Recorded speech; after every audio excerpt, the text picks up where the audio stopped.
शन्नो मित्रः शं वरुणः शन्नो भवत्वर्यमा शन्न इन्द्रो बृहस्पतिः शन्नो विष्णुरुक्रमः नमो ब्रह्मणे नमस्ते वायो त्वमेव प्रत्यक्षं ब्रह्मासि त्वामेव प्रत्यक्षं ब्रह्म वदिष्यामि ऋतं वदिष्यामि सत्यं वदिष्यामि तन्मामवतु तद्वक्तारमवतु अवतु माम् अवतु वक्तारम्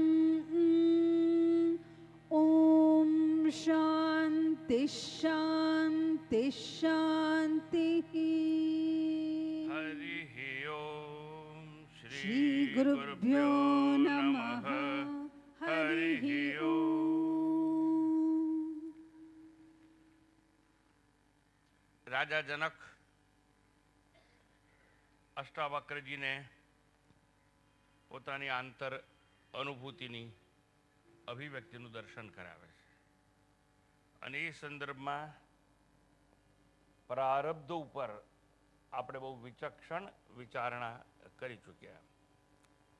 ત્યારબાદ મંત્ર 5ની અંદર જનકજી જે વાતનો ઉલ્લેખ કરે છે એ શબ્દો ઉપર વિચારણા કરવા માટે આપણે આગળ પ્રસ્થાન કરીશું. મંત્ર 5.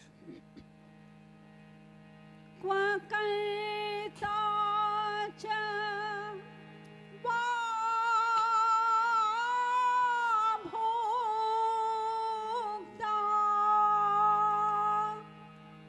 નિષ્ક્રિયં સ્ફુરણં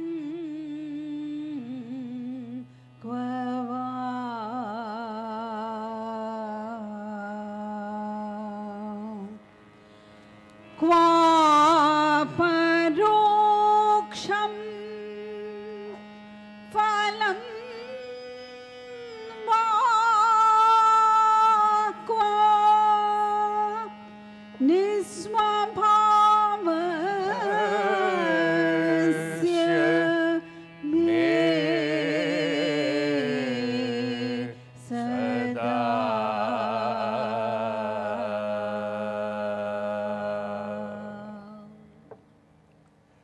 ક્વ નિસ્વભાવસ્ય મે સદા. સદા હું તો નિસ્વભાવસ્ય એટલે મારામાં સ્વભાવ રહિત કોઈ પણ પ્રકારનો સ્વભાવ નથી એવો હું. આપણો સ્વભાવ કહો, આપણો સંસ્કાર કહીએ, એ બધું આવે છે શેમાંથી? માયાના 3 ગુણ છે તેમાંથી. ત્રિગુણાત્મિકા માયા. પણ માયા શું છે? આ જગતનું કારણ છે. માયામાંથી જગત ઉત્પન્ન થયું છે. Maya is material cause for entire creation. અને એ જે માયા છે ઈશ્વરની શક્તિ છે, પણ ત્રિગુણાત્મિકા છે. એમાં સત્વ, રજસ અને તમસ 3 ગુણ છે.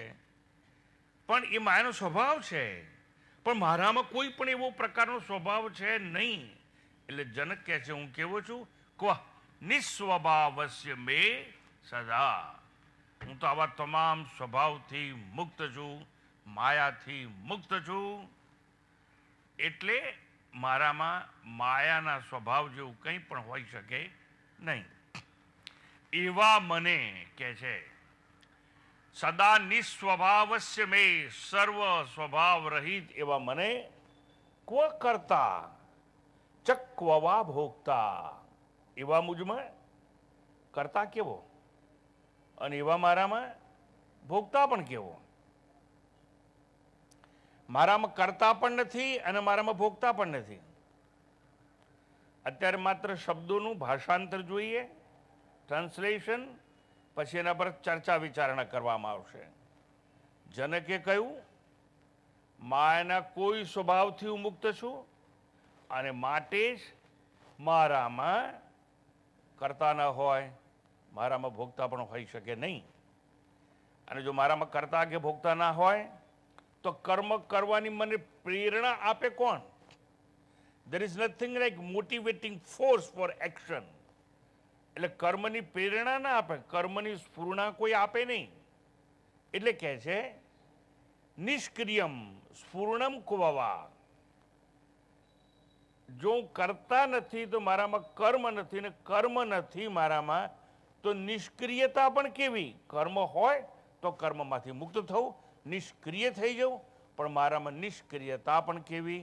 અને કર્મનું પ્રેરક બળ સ્ફૂર્ણા જેને કહેવામાં આવે છે એ પણ મુજમાં હોઈ શકે નહીં. એટલું નહીં, જનક આગળ જઈને એવું કહે છે, ક્વ અપરોક્ષમ ફલમ વા ક્વ. મારામાં અપરોક્ષ ફળ જેવું પણ કંઈ હોઈ શકે.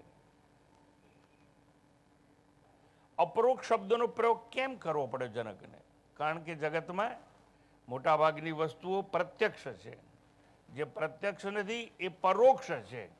પ્રત્યક્ષ અને પરોક્ષ બંનેની પર હોય એવું અપરોક્ષ ફળ છે.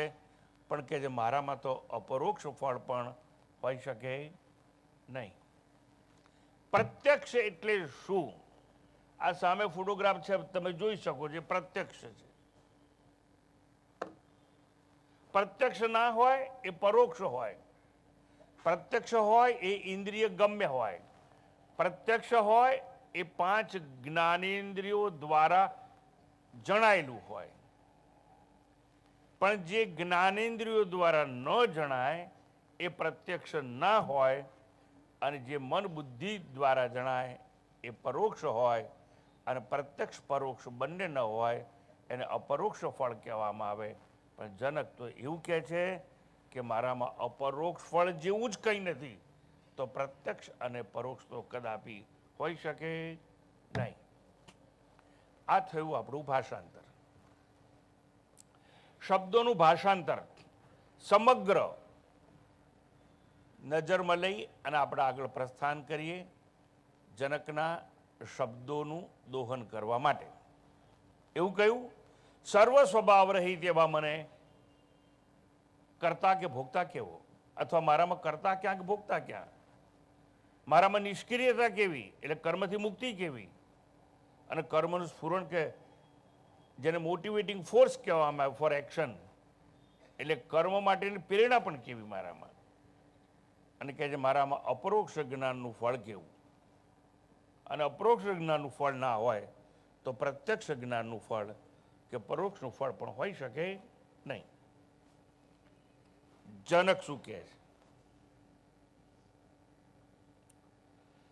ક્રિકેટના મેદાનમાં એક માણસ ઉભો રહીને એવું કહે છે કે કોઈને બોલિંગ કરવી હોય તો કરે, બોલિંગ ના કરવી હોય તો ના કરે, નો બોલ નાખવો હોય તો પણ નાખે, થ્રો બોલ નાખવો હોય તો પણ નાખે, મારે કંઈ લેવા દેવા નથી. બેટિંગ કરવી હોય તો કરો અને બેટિંગ ના કરવી હોય તો ના કરો. ક્લીન બોલ થવું તો થઈ જાઓ અને સિક્સર મારવી હોય તો સિક્સર મારો. ફિલ્ડિંગ ભરવી હોય તો ભરો, ના ભરવી હોય તો ના ભરો. કેચ પકડો તો પકડો, કેચ છોડી દેવું તો છોડી દો. મારે આ બધા સાથે લેવા દેવા નથી. અને આવું જે કહે છે એનું નામ છે અમ્પાયર. અમ્પાયર એટલે સાક્ષી. જનક એમ કહે છે હું કરતા પણ નથી ને હું ભોગતા પણ નથી. એટલે શું કહેવા માંગે જનક?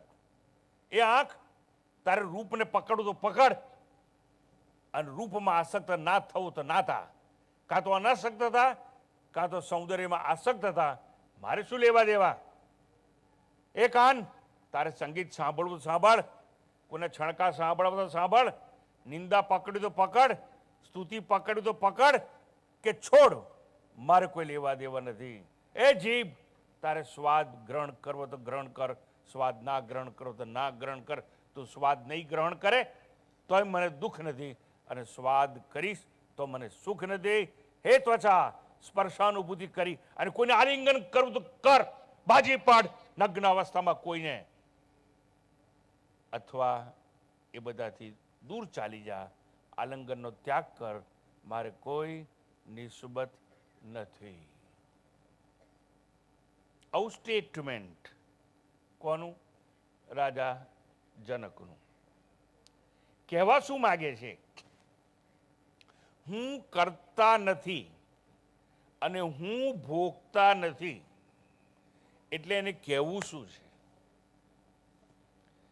જે કર્મ કરે છે એ હું નહીં. જેમ પેલો એમ્પાયર કહે છે, જે બોલિંગ કરે છે એ હું નહીં. બોલર બોલિંગ કરે અને બોલર એના બોલથી બેટ્સમેનને આઉટ કરે, એમાં મારે શું? એમ આ જનક કહે છે, આંખને રૂપ પકડવું તો પકડે અને રૂપમાં, સૌંદર્યમાં અનાસક્ત થવો તો થાય.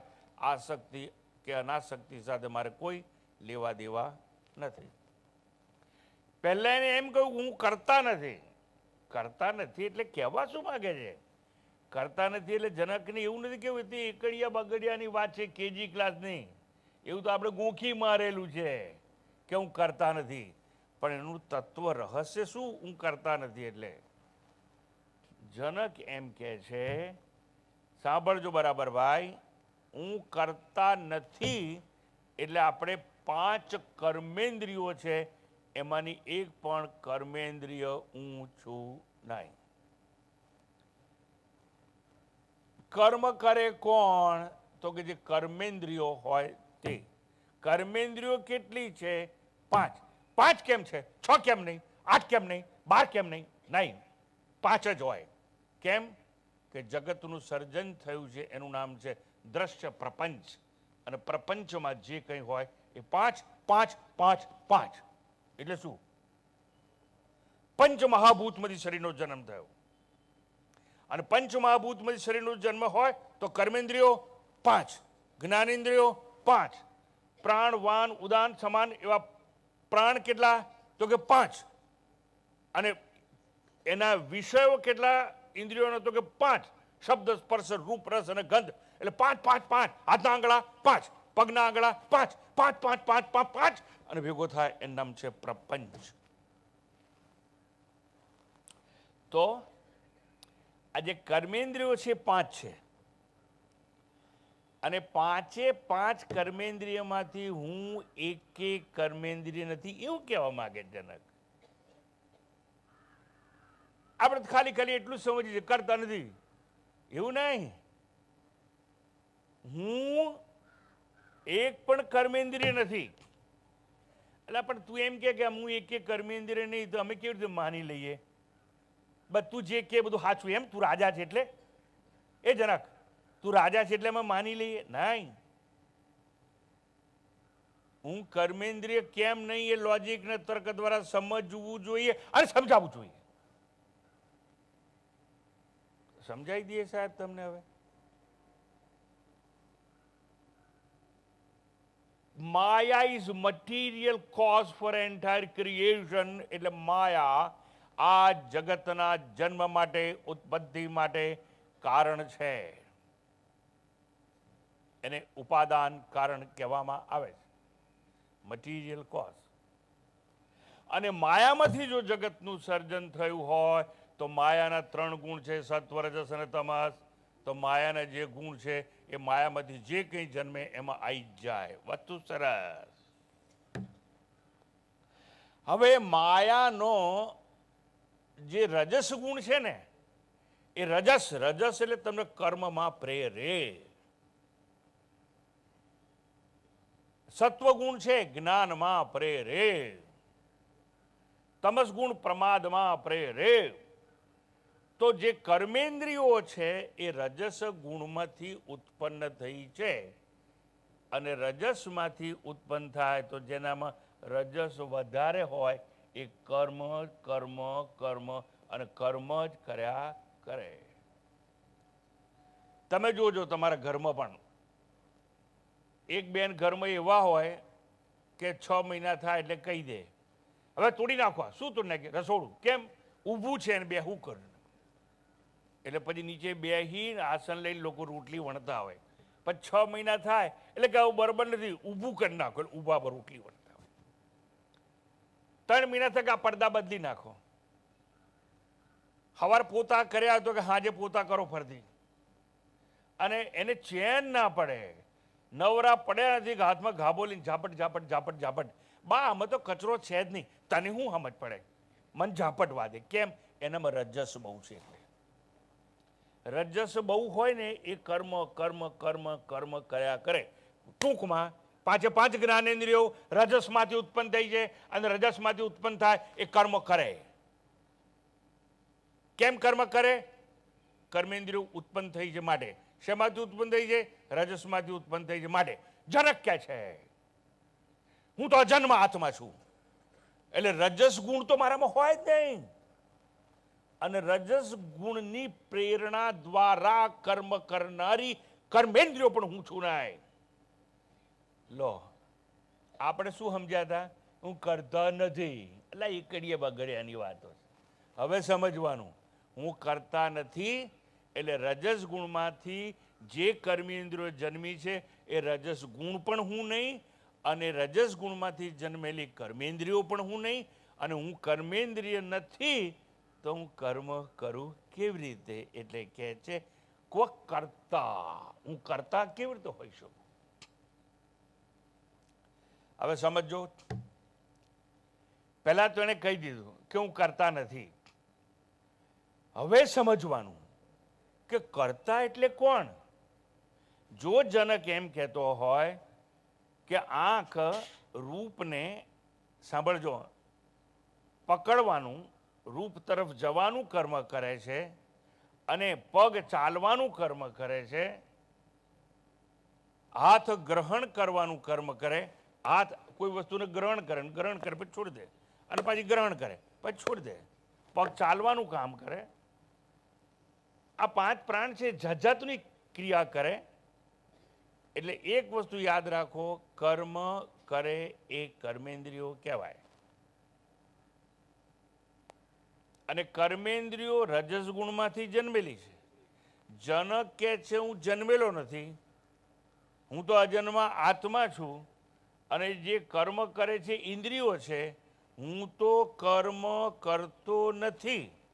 અને એટલે જ હું કરતા નથી. એ સાચું છે? હું તમને પૂછું છું. નહીં, એટલે સાચું નથી. પણ આ કર્મેન્દ્રિયો મારી છે એવું અભિમાન કોણે કર્યું? જીવાત્મા. તો હવે સમજવાનું કે કર્મેન્દ્રિયોનો અભિમાની જે જીવાત્મા છે ને એ પણ હું નથી, એવું કેવું છે જનકને. આપણે તો એટલું જ સમજીએ છીએ, હું કરતા નહીં. એટલે એટલું સમજવાથી ભાઈ તમારો બેડો પાર નહીં થાય. એટલે પહેલાં શું સમજવાનું? હું જન્મેલો નથી, રજસ ગુણ નથી, રજસમાંથી જન્મેલી કર્મેન્દ્રિયો નહીં. કર્મેન્દ્રિયોનો અભિમાની છે જીવાત્મા, એ જીવાત્મા પણ હું નથી. મેં જીવાત્માનો બાદ કર્યો છે, અને હું તો સચ્ચિદાનંદ આત્મા છું. તો મારે કર્મ કઈ રીતે હોઈ શકે? દેહાભિમાની જીવ નહીં, અને હું અહંકારી પણ નથી કે આ કર્મેન્દ્રિયો મારી. અહંકારી નહીં, જીવ નહીં, ઇન્દ્રિયો નહીં, અને ઇન્દ્રિયો જેમાંથી જન્મી છે રજસ ગુણ પણ હું નહીં, અને હું જન્મેલો પણ નથી. Therefore, I am not doer. આટલી સિક્વન્સ તમને આવડે તો જ તમે હું કરતા નથી એવું સમજું છું એવો દાવો કરી શકો. ટૂંકમાં બસ સ્વામીજી અમે દાવો કરીએ. શું દાવો કરો છો ભાઈ? કે હું આ બધું નથી, તોય પત્તો નહીં ખાય. આટલું સમજ્યા પછી એવું સમજવાનું કે હું ઇન્દ્રિયોથી અસંગ છું, જીવથી અસંગ છું, અહંકારથી અસંગ છું, રજસથી અસંગ છું. અસંગો હિ અયમ પુરુષ. આત્માનું બીજું નામ પુરુષ છે, અને હું એવો આત્મા છું કે આ બધાથી અસંગ છું. And therefore I can not become doer. ભાઈ તમે આટલું બધું સમજાયું, હું કરતા નથી, હવે માની લઈએ. તમારે માનવો તો માનો, પણ અમે આટલું માની લઈએ ને સમજી લઈએ તો અમારો બેડો પાર થાય? નહીં થાય. તમે હમણાં તો કહ્યું હતું તો બાકી શું રહી ગયું? એ તો સમજાવવા બેઠો છું. હવે બાકી રહ્યું છે સમજાવી દઉં ને. સમજાવું કે ના સમજાવું ભાઈ? સમજાવી દઉં. હું ઇન્દ્રિય નથી એટલે કરતા નથી એટલું નહીં. ઓ અહંકાર નથી એટલે કરતા છું એવું નહીં, કરતા નથી એવું નહીં. જીવાત્મા નથી એટલે કરતા નથી એવું નહીં. રજસ નથી એટલે કરતા નથી એવું નહીં. હું તમને પૂછું છું, મેં શાંતિપાઠ કર્યો અને અત્યાર સુધી જે કંઈ વાતો કરી, આટલા સમયની અંદર તમે કેટલી વાર શ્વાસ લીધો અને શ્વાસ બહાર કાઢ્યો? જરા કહો તો ખરા. એટલે ભાઈ કોને યાર? સ્વામીજી અમે તમારી વાતમાં તને અમે ગણ્યું નથી. તો હું તમને કહી દઉં, સવારથી સાંજ સુધી તમે 21,600 વાર શ્વાસ અંદર લો છો સાહેબ. કેટલી વાર? 21,600 વાર આપણે પ્રાણને અંદર લઈએ છીએ અને બહાર કાઢીએ છીએ આખા દિવસ દરમિયાન. ઓહો, એટલે પ્રાણ છે ને એ અંદર જાય છે અને બહાર નીકળે છે. તો શું એ ક્રિયા નથી? હા છે ને. તો કેમ ભૂલી ગયા પ્રાણને? તો કે સ્વામીજી સારું થયું તમે યાદ કરાયું. એટલે હું ઇન્દ્રિય નહીં, રજસ નહીં, સમજી ગયા? એનો અભિમાની જીવાત્મા નહીં, અહંકાર નહીં. હવે સમજો કે ક્રિયાકર્મ કરે છે એમાં કોઈ હું નહીં. તો કે આ પ્રાણ છે ને અંદર આવજા કરે છે એ પણ હું નહીં. કેમ? એ પણ રજસ ગુણમાંથી ઉત્પન્ન થયો છે ભાઈ. કાં કર્મ કરે છે માટે. અને પાછો આ શ્વાસ અને ઉશ્વાસની ક્રિયા છે ને, જનક કે જે મારી નથી, એ તો પ્રાણની ક્રિયા છે. પ્રાણ અંદર જાય છે અને પ્રાણ બહાર નીકળે છે. પણ પ્રાણ એક હોય તો સારું ભાઈ. આ તો 5 પ્રાણ ભેગા થયા છે અને 5 જે પ્રાણ છે એ એક ડિપાર્ટમેન્ટ ચલાવે છે. અને ડિપાર્ટમેન્ટ, અને આપણી સંસ્કૃતમાં અને આપણી ભાષામાં ગુજરાતીમાં એને તંત્ર કહેવામાં આવે છે. એક પ્રાણ એક તંત્ર ચલાવે છે. તો આ પ્રાણ છે ને એ કયું તંત્ર ચલાવે છે? શ્વસન તંત્ર. અચ્છા, એટલે આ પ્રાણ છે હેડ ઓફ ધ ડિપાર્ટમેન્ટ. કોનો? આખા સ્વતંત્ર તંત્રનો હેડ ઓફ ધ ડિપાર્ટમેન્ટ. સ્વતંત્ર તંત્ર એટલે શું? Respiratory system. આ રેસ્પિરેટરી સિસ્ટમ છે એનો અધિષ્ઠાતા, એનો હેડ ઓફ ધ ડિપાર્ટમેન્ટ કોણ છે? આ પ્રાણ. એટલે પ્રાણ શું કામ કરે છે? તો કે જ્ઞાનેન્દ્રિય, કર્મેન્દ્રિય, મગજ, નાનું મગજ, મોટું મગજ, સેરેબેલમ, સેરેબ્રમ, આ બધાને ઓક્સિજન પહોંચાડવાનું કામ કરે છે. કોણ? તો કે પ્રાણ. That is his department. કે બધાને ઓક્સિજન પહોંચવો જોઈએ અને એટલા માટે બહારથી લઈ અને અંદર નાખે, પછી ઓક્સિજન કાર્બન ડાયોક્સાઇડ બહાર કાઢે અને અંદર બધે ફેરવ્યા કરે. સરસ. એટલે આ પ્રાણ છે એ પણ કામ કરે છે. તો પ્રાણનું બીજું કામ શું છે? આ પ્રાણ છે ને ભાઈ સૌથી શ્રેષ્ઠ અને જ્યેષ્ઠ કહેવામાં આવે છે. અને સૌથી મોટો એટલે એને શું નામ આપ્યું સંસ્કૃતમાં? જ્યેષ્ઠ. એનું અપભ્રંશ થઈ અને આપણા સમાજમાં જેઠ થઈ ગયો. આ કોણ છે? કે મારે જેઠ છે. જેઠ એટલે કોણ? સૌથી મોટો ભાઈઓ જેઠ કહેવાય ને. નાનો હોય દિયર કહેવાય, બરાબર ને? પણ એ જેઠનું શું થઈ ગયું? અપભ્રંશ થઈ ગયું. આ પ્રાણ છે ને, 5 પ્રાણ છે, એમાં પ્રાણ સૌથી જ્યેષ્ઠ છે.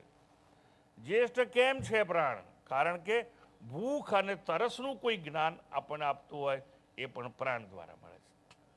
પ્રાણ ના હોય ને તો આપણને ભૂખ લાગી છે એવું આપણે પકડી ના શકીએ, આપણને તરસ લાગી છે એવું આપણે સમજી ના શકીએ. વન્સ અગેન, આ પ્રાણનું કામ શું છે? ભૂખ અને તરસનું જ્ઞાન આપવું. એક પ્રાણનું કામ શું છે? કર્મેન્દ્રિયો, જ્ઞાનેન્દ્રિયો, નાનું મગજ, મોટું મગજ, આ બધાને શું? ઓક્સિજન સપ્લાય કરવાનું કામ કરે છે. એનું નામ છે પ્રાણ. પ્રાણ પછી શું આવે બીજો? અપાન વાયુ. એક પ્રાણ વાયુ, પછી અપાન વાયુ. અપાન વાયુ છે એ પણ પાછું હેડ ઓફ ધ ડિપાર્ટમેન્ટ છે. એ કયું તંત્ર સંભાળે છે? મળ મૂત્ર વિસર્જનનું તંત્ર સંભાળે છે. એને અંગ્રેજીમાં આપણે કહીએ છીએ એક્સક્રીટરી સિસ્ટમ. જે મળમૂત્ર વિસર્જનનું કાર્ય કરે છે. અને એ કામ કોનું છે? અપાન વાયુ. અપાન વાયુ જો બરોબર કામ કરે નહીં તો જે કંઈ ખાઈએ ને એ પચે નહીં અને વાયુ મંદ પડી જાય, વાયુ વિકાર થાય, તમે જે અંદર આરોગ્ય હોય એનું બરોબર પાચન થાય નહીં. આ કામ સંભાળે છે એનું નામ છે અપાન વાયુ. ત્રીજો છે સમાન વાયુ. પ્રાણવાયુ, અપાન વાયુ, સમાન વાયુ. આ સમાન વાયુ છે ને એ પાચન તંત્ર સંભાળે છે. શું સંભાળે છે? પાચન તંત્ર. ચયાપચયની ક્રિયાઓ છે એ સંભાળે છે. અંગ્રેજીમાં એનું નામ શું આપ્યું છે? Digestive system. અને એ આ શરીરમાં જે કંઈ બહારથી બધું નાખીએ ને અંદર એને ડાયજેશનનું કામ સંભાળે છે. ચયાપચયની ક્રિયા કરે છે. જઠરની અંદર જાત જાતના એસિડ અને પાચક રસો એટલે ડિફરન્ટ ટાઈપ્સ ઓફ હોર્મોન્સ એનું સિક્રેશન થાય ખાવાનું ખાઈએ એટલે અંદર. અને એ સિક્રેશન થાય બધા એસિડ, એ બધું ખાવાનું પચાવવામાં મદદ કરે. સ્ટમક કોન્ટ્રેક્શન થાય બધું આમાં, ચયાપચયની ક્રિયાઓ, એટલે ખાવાનું આપણને પચે. અને એ જે કંઈ ખાઈએ બધી અન્ન રસ પેદા કરે છે. અન્ન રસ પેદા કરે છે એટલું નહીં, અન્ન રસ પેદા કરી અને અનેક અવયવોની અંદર પહોંચાડે છે. પણ આ જે ડાયજેસ્ટિવ સિસ્ટમ છે એનો હેડ ઓફ ધ ડિપાર્ટમેન્ટ કોઈ હોય એનું નામ છે સમાન વાયુ. પછી આવે છે એક ઉદાન વાયુ. શું આવે છે? ઉદાન વાયુ. આ ઉદાન વાયુનું કામ શું ભાઈ? એક જ જીવનમાં એક જ વાર કામ કરે. ઉદાન વાયુ મૃત્યુ સમયે આ જીવાત્મા છે એનું જ્યારે ઉત્ક્રમણ કરવાનું હોય અને ધક્કો મારીને જ્યાં મોકલવાનું હોય ત્યાં મોકલી દે. એનું નામ છે ઉદાન વાયુ. ઉત્ક્રામંતમ સ્થિતમ વાપી ભુંજાનમ વા ગુણાન્વિતમ. ઉત્ક્રમણ સમયે ઉદાન વાયુ બરાબર કામ કરવો જ જોઈએ.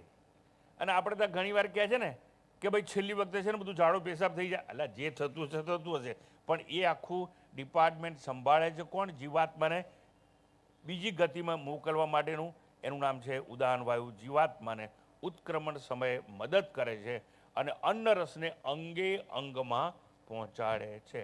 અને છેલ્લામાં છેલ્લો છે એનું નામ છે વ્યાન. પ્રાણવાયુ, અપાન વાયુ, સમાન વાયુ, ઉદાન વાયુ અને વ્યાન. આ વ્યાન છે એનું એક પાછું તંત્ર છે. કેવું છે? રુધિરાભિસરણ તંત્ર. અંગ્રેજીમાં એને કહે છે સર્ક્યુલેટરી સિસ્ટમ, જે શરીરની અંદર બધા અવયવમાં લોહી પહોંચાડે છે. અને જેના લીધે આ બીપી વગેરે લો થયું ને હાઈ થયું એવી માથાજીક આપણે કરીએ છીએ તે. પણ એનો હેડ ઓફ ધ ડિપાર્ટમેન્ટ નામ શું છે? વ્યાન. તો આ વ્યાન છે લોહીના પરિભ્રમણનું કામ કરે, રુધિરાભિસરણ તંત્ર સંભાળવાનું કામ કરતો હોય છે. ટૂંકમાં આ પાંચે પાંચ છે. 5 પ્રાણ એટલે 5 કર્મેન્દ્રિયો, 5 જ્ઞાનેન્દ્રિયો, સમજાય છે? 5 પ્રાણ આપણા બધા સિસ્ટમ સંભાળે છે ને કામ કરે છે કંઈ ને કંઈ.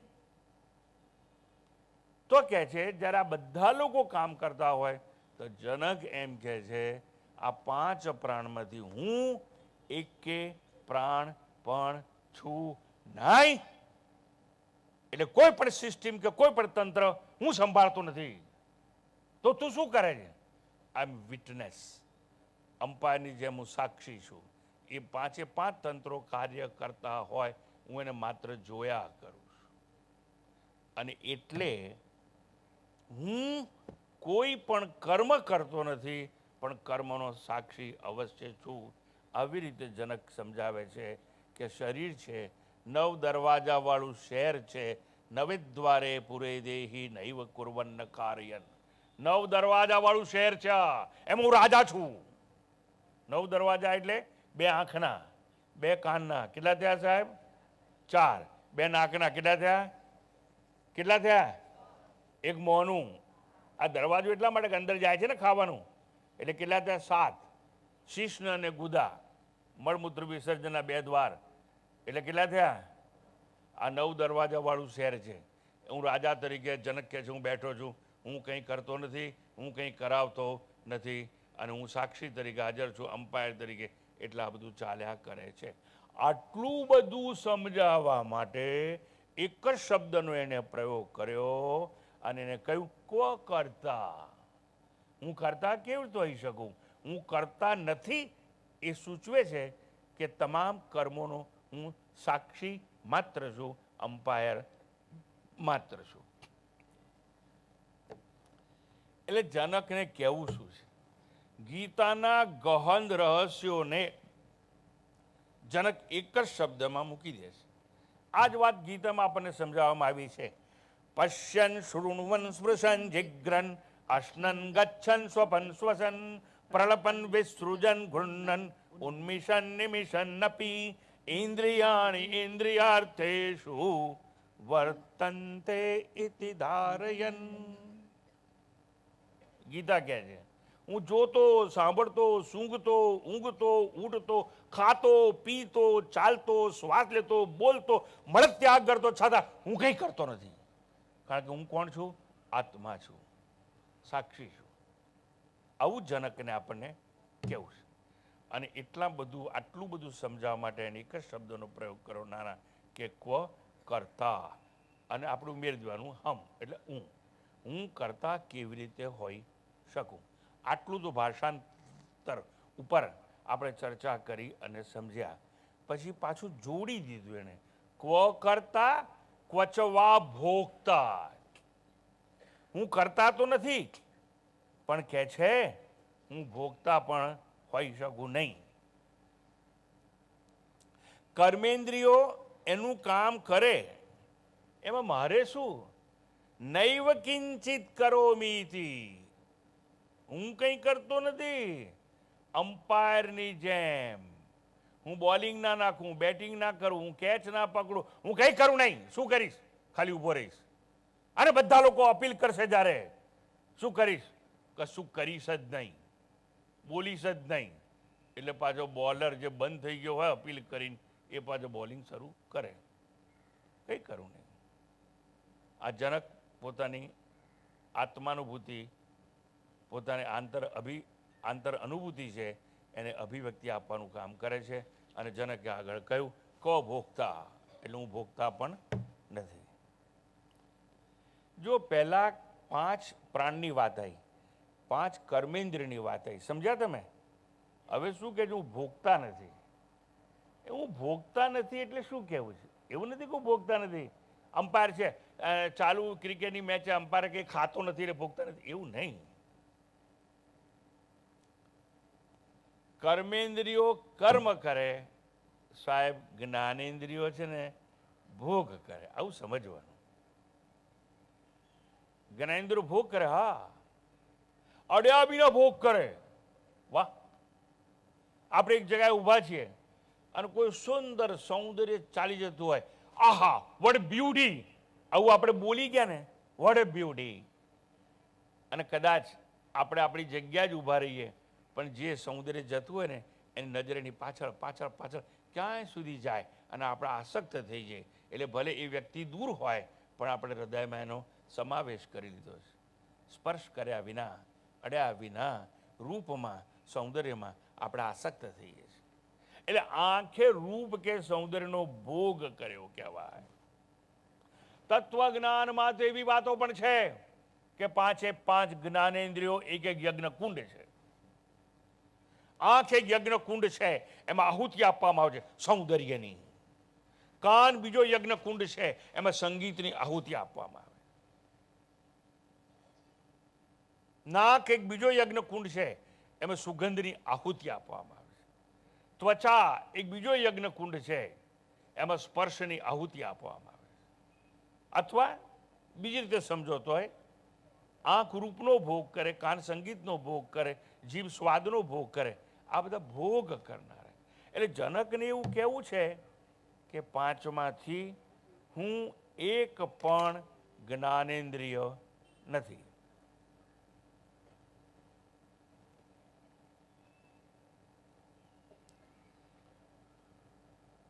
મેં ભોગ કર્યો પાણીનો,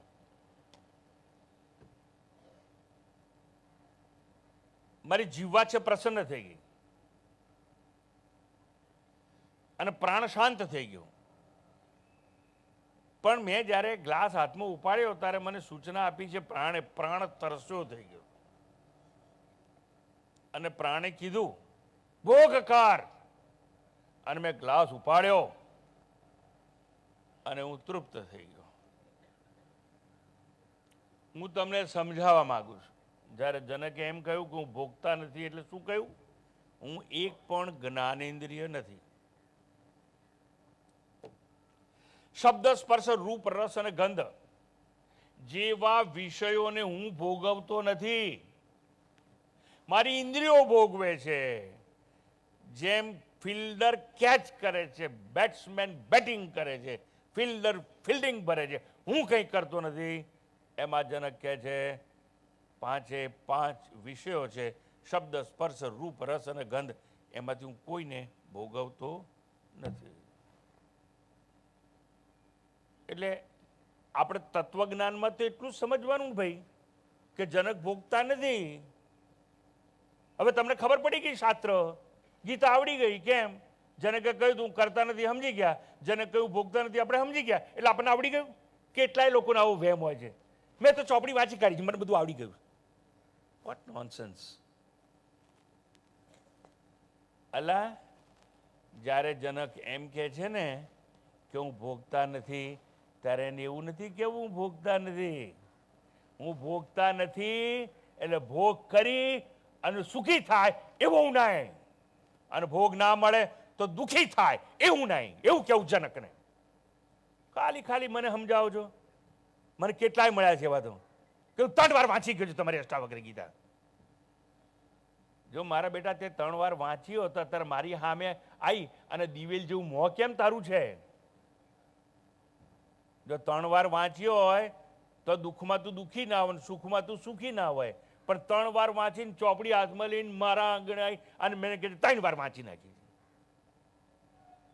એટલે જ્યારે જનકે એમ કહ્યું ભોગતા નહીં, એટલે ભોગ મળે તો હું સુખી નહીં, અને ભોગની અપ્રાપ્તિ હોય તો દુઃખી નહીં.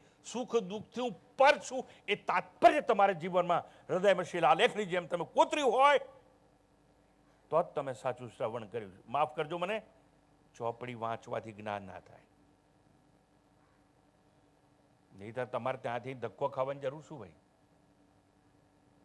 મને એવા એટલા બધા માણસો મળ્યા છે, આ ગ્રંથ વાંચી નાખ્યો, મેં આ ગ્રંથ વાંચી નાખ્યો, એટલે આ ગ્રંથ વાંચી નાખ્યો. એટલે વાંચવાથી જ્ઞાન થાય છે એવું નથી કહ્યું. આત્મા વારે દ્રષ્ટવ્ય શ્રોતવ્ય, શ્રવણ કરવાની વાત છે તો સમજાશે. અને એવું ના આવતા ભીડ ના આવત સવારના પરમાં. ટૂંકમાં જનકે જ્યારે એમ કહ્યું હું ભોગતા નથી એટલે હું ઇન્દ્રિયોના વિષયનો ભોગતા નથી એવું નહીં, હું સુખનો પણ ભોગતા નહીં અને દુઃખનો પણ ભોગતા નહીં. સુખ દુઃખની પેલે પાર છું. એટલું જ નહીં, સુખ અને દુઃખ કોને છે? જેનો સુખ અને દુઃખ અનુભવનાર મન, ભોગ કરનાર ઇન્દ્રિયો, આ બધાનો જે અભિમાની છે ને, એ અભિમાની જીવાત્મા કહો કે અહંકાર હો, એ અહંકાર પણ હું નથી.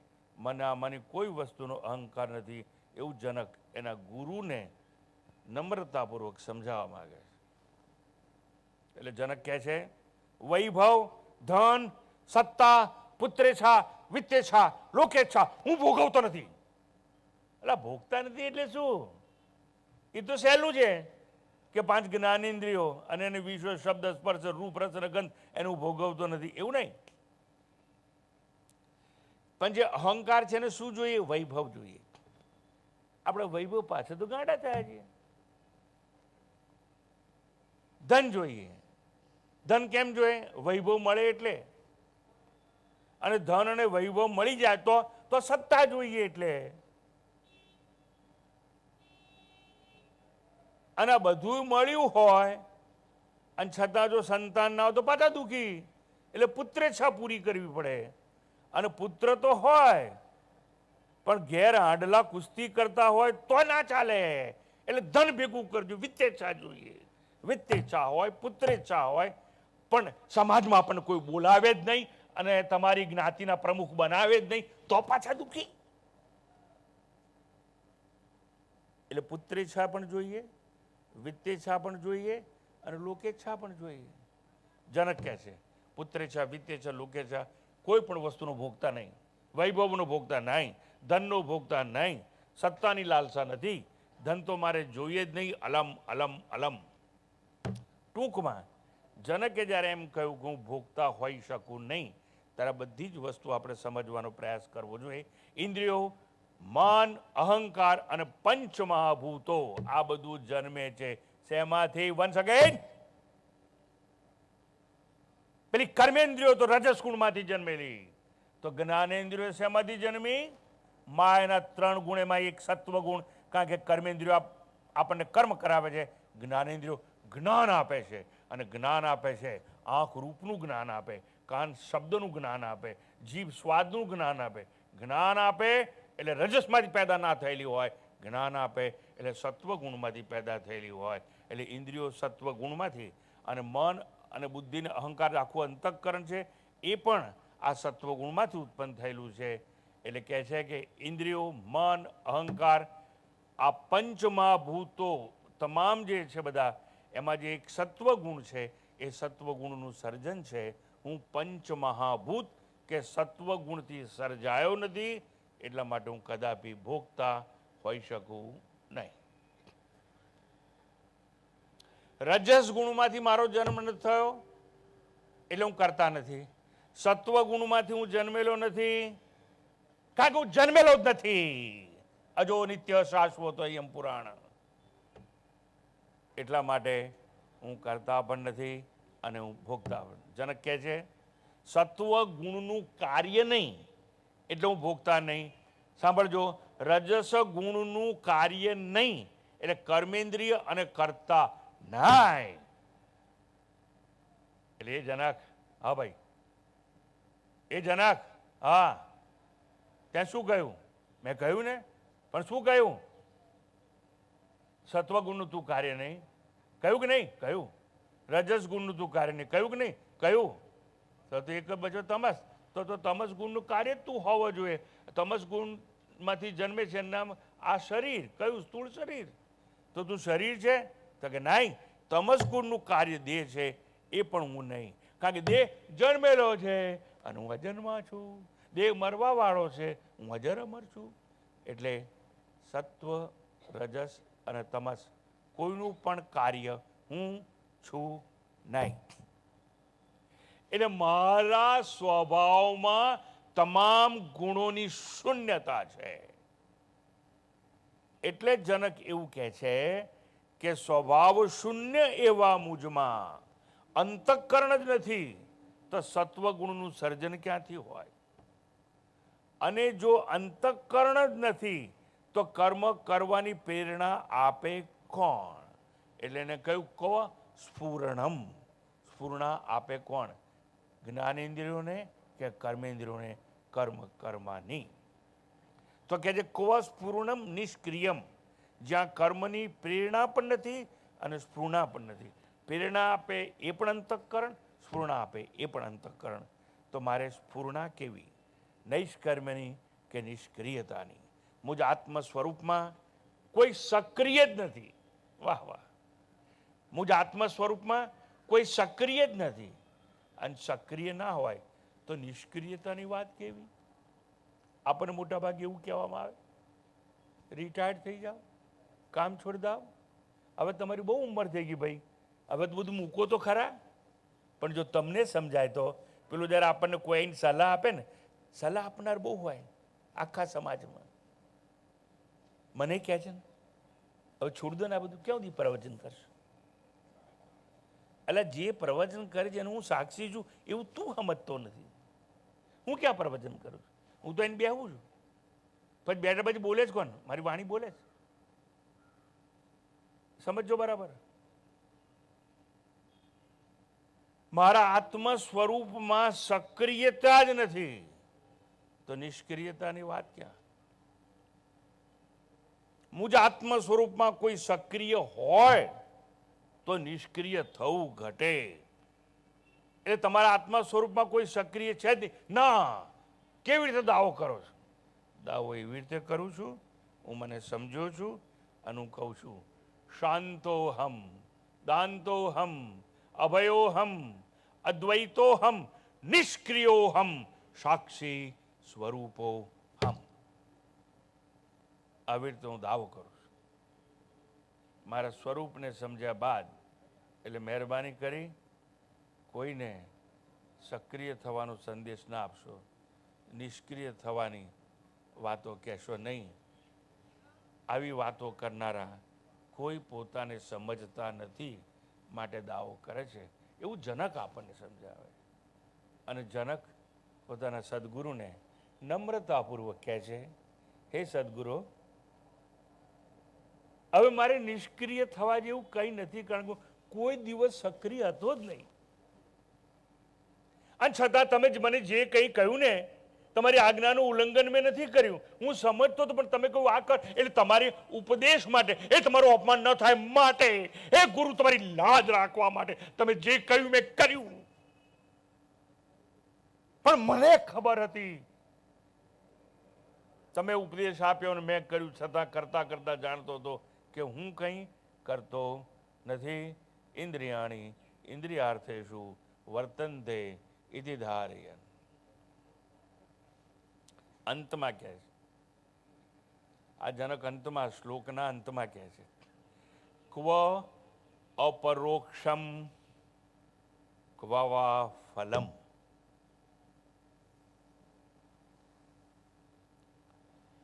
ઇન્દ્રિય ગમ્ય જે જ્ઞાન છે, એટલે સમજો બરાબર, ઇન્દ્રિય ગમ્ય જ્ઞાન એ પ્રત્યક્ષ છે. આ શું છે? તો કે આ ઘડિયાળ છે. હું તમને પૂછું કે આ શું છે, તો તમે મને તરત કહેવાના ઘડિયાળ છે.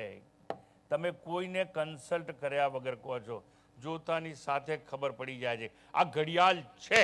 આ ઘડિયાળ છે, જ્ઞાન થયું ને તમને. ફરીથી મારી સામે આ શું છે? તમે કહેશો આ ઘડિયાળ છે. આ જે જ્ઞાન થયું એને પ્રત્યક્ષ ફળ કહેવામાં આવે છે. એક પ્રત્યક્ષ ફળ હોય, એક પરોક્ષ ફળ હોય. તમને ઉપદેશ આપવામાં આવે, 11 કરો, 12 કરો, ઉપવાસ કરો, નદીમાં સ્નાન કરો, દાન કરો, તો સ્વર્ગ મળશે.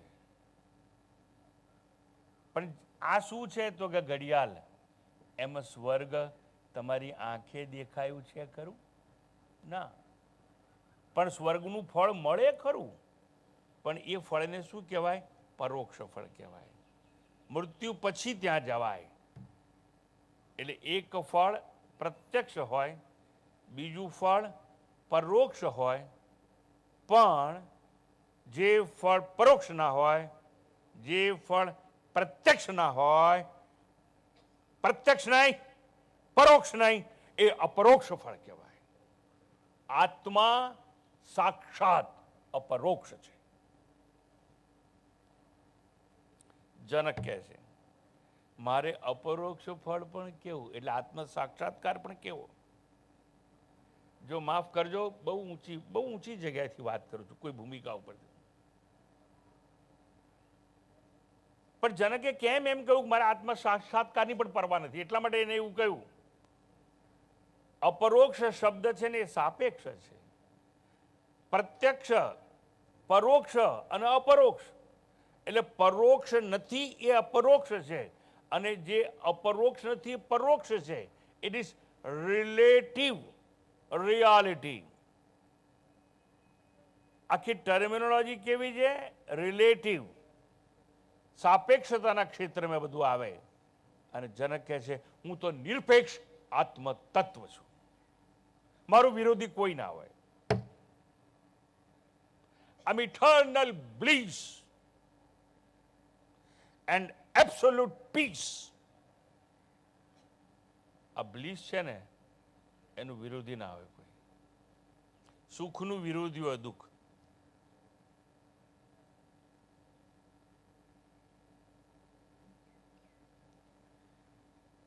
જનક સમજાવવાનો એવો પ્રયાસ કરે છે આપણને કે મારે માટે, હે ગુરુદેવ, પોતાના ગુરુને કહે છે અષ્ટાવક્રને, હે ગુરુદેવ, હવે અપરોક્ષ જ્ઞાન કે અપરોક્ષનું ફળ હોય એવું પણ મારા માટે કદાપી હોઈ શકે નહીં. ક્વ અપરોક્ષમ ક્વ વા ફલમ. એટલે અપરોક્ષ ફળ જેવું ફળ પણ મારે તો હોઈ શકે નહીં. કેમ એણે એવું કહ્યું એના પર થોડીક વિચાર કરીને વાણી વિરામ આપીશું.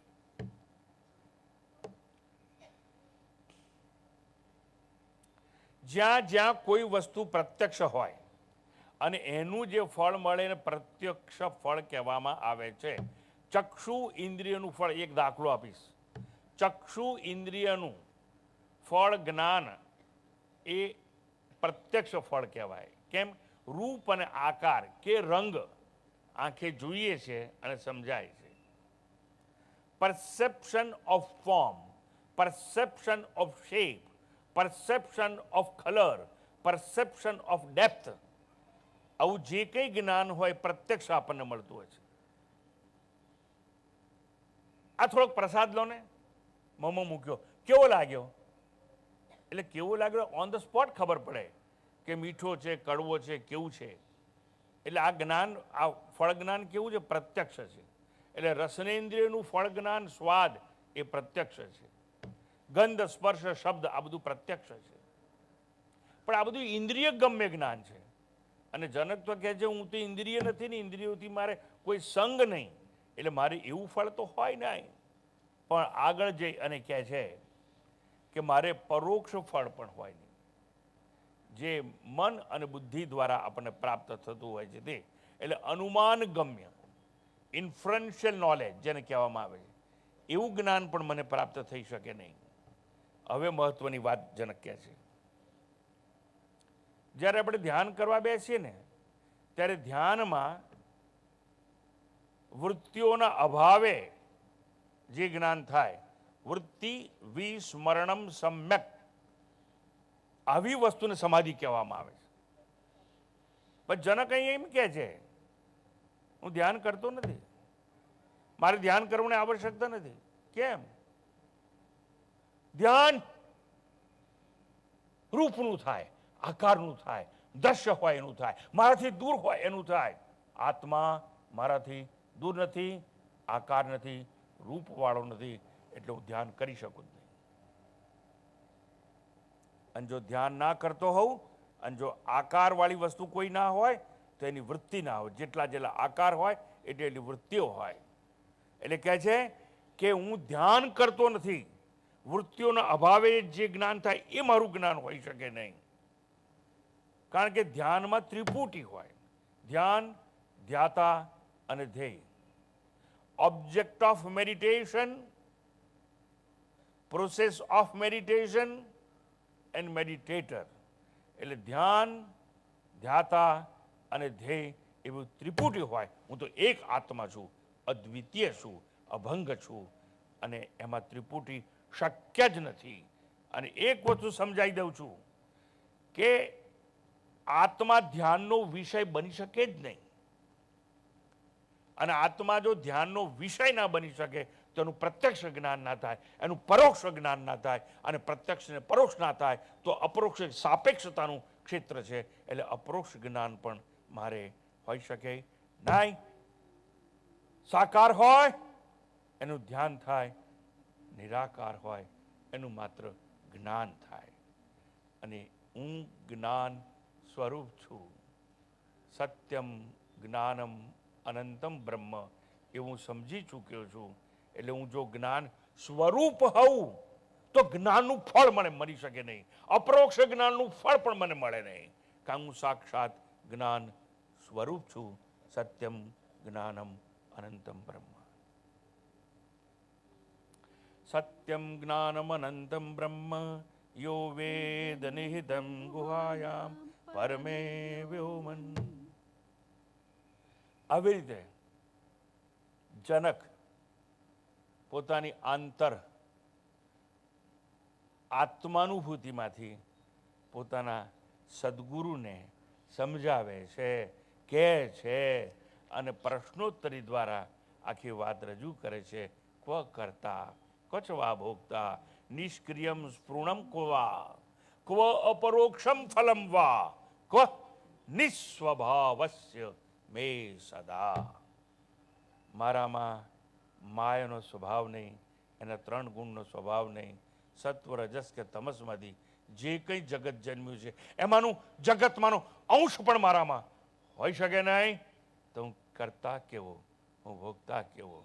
જ્ઞાનેન્દ્રિય જોડે મારે સંબંધ નહીં, કર્મેન્દ્રિય જોડે મારે લેવા દેવા નથી. જ્ઞાનેન્દ્રિયો મને નડે નહીં, કર્મેન્દ્રિયો મને અડે નહીં, તો ભોગતા અને કરતા મને સ્પર્શ કરી કેવી રીતે?